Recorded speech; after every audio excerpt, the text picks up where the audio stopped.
रात्रीचे 11 वाजले होते. अमृता तिच्या ऑफिसमधून घरी जात होती. ती एका मोठ्या IT कंपनीत काम करत होती आणि ती नेहमी उशिरा घरी परतायची. तिचं ऑफिस शहराच्या वर्दळीच्या ठिकाणी होतं, पण तिचं घर थोडं ऑफिसपासून दूर एका शांतशीर कॉलनीत होतं. त्या रात्री अचानक तिच्या फोनवर एका अज्ञात नंबरवरून कॉल आला. हॅलो, कोण बोलतंय? अमृता, तू आज जास्त वेळ घराबाहेर थांबू नकोस. तू घरी पोहोचायला पाहिजे. आवाज विचित्र होता, मंद, थंडगार आणि दबलेला. अमृताने फोन कट केला. माझ्या नंबरवर हा अनोळखी कॉल कसा काय आला? तिला वाटलं कदाचित एखाद्याने विनोद केला असेल. पण काही वेळानंतर तिला वाटू लागलं की कोणीतरी तिचा पाठलाग करते. रस्त्यावरच्या लाईट्स कमी झालेल्या होत्या आणि गाड्यांची वर्दळही थांबली होती. तिच्या मागे एक काळसर गाडी हलक्या गतीने येत असल्याचं तिला जाणवलं. हे मी फक्त मनात उगाचच भीतीयुक्त कल्पना करत आहे का? ती तिच्या स्कूटीचा वेग वाढवते, पण ती गाडी अजूनही तिच्या पाठीमागे असते. तिने एका छोट्या दुकानासमोर स्कूटी थांबवली. गाडी पुढे निघून गेली आणि तिने सुटकेचा श्वास घेतला. पण त्या गाडीच्या ड्रायव्हरने पुढे जाऊन गाडी थांबवली आणि तिच्याकडे पाहायला सुरुवात केली. काय चाललंय हे? मी या परिस्थितीमध्ये कुणाला फोन करायला पाहिजे? अमृता गोंधळून गेली होती. ती तिच्या मैत्रिणीला नेहाला फोन करते. नेहा, मला असं वाटतंय की कोणीतरी माझा पाठलाग करते. मी आता लगेच घरी जाते. नेहा घाबरून म्हणते. अमृता, लगेचच पोलिसांना फोन कर.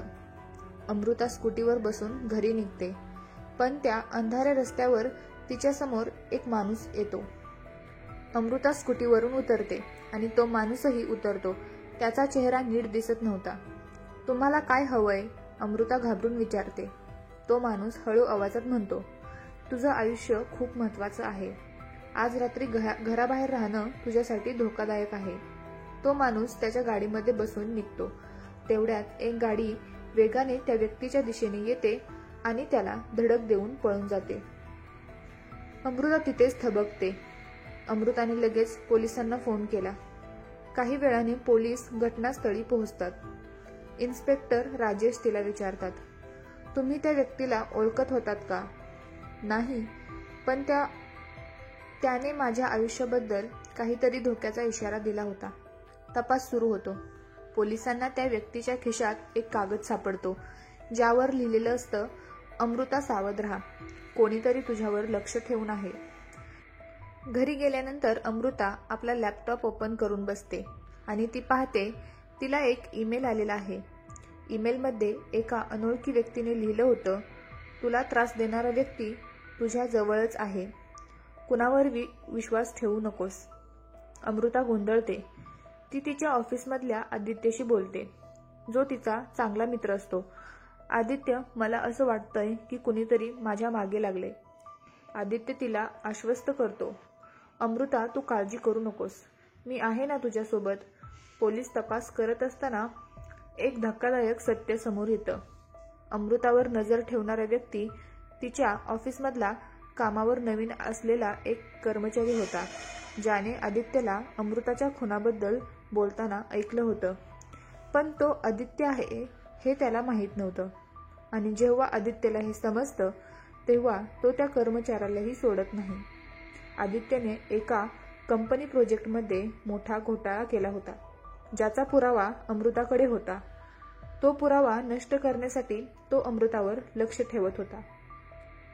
पण हा घोटाळा करणारा आदित्य हा तिचाच मित्र असेल याबाबत ती अनभिज्ञ होती. अमृताने त्याचे ईमेल आणि इतर पुरावे पोलिसांना दिले. आदित्यला अटक झाली. अमृता आता सुरक्षित होती. तिने पोलिसांना आणि तिच्या मैत्रिणींना नेहाला धन्यवाद दिले. जगात भीती निर्माण करणारे अनेक असतात, पण धैर्याने परिस्थितीला सामोरे गेले की सत्य समोर येते. अमृताने तिच्या अनुभवातून शिकून घेतलं की एखाद्या गोष्टीकडे दुर्लक्ष न करता वेळेत योग्य निर्णय घेणं किती महत्त्वाचं आहे. आपल्या आयुष्यात संकट येणारच, पण ती संकटही आपल्याला शिकवतात की कोणावर विश्वास ठेवावा आणि कोणावर नाही. सतर्क राहणं आणि योग्य वेळी योग्य निर्णय घेणं हे आपल्याला वाचवू शकतं. ही कथा तुम्हाला कशी वाटली? तुमची प्रतिक्रिया नक्की कळवा. जर ही कथा तुम्हाला आवडली असेल तर व्हिडिओला लाईक करा आणि मराठी स्टोरी कॉर्नर चॅनलला सबस्क्राईब करा आणि व्हिडिओला शेअर करा.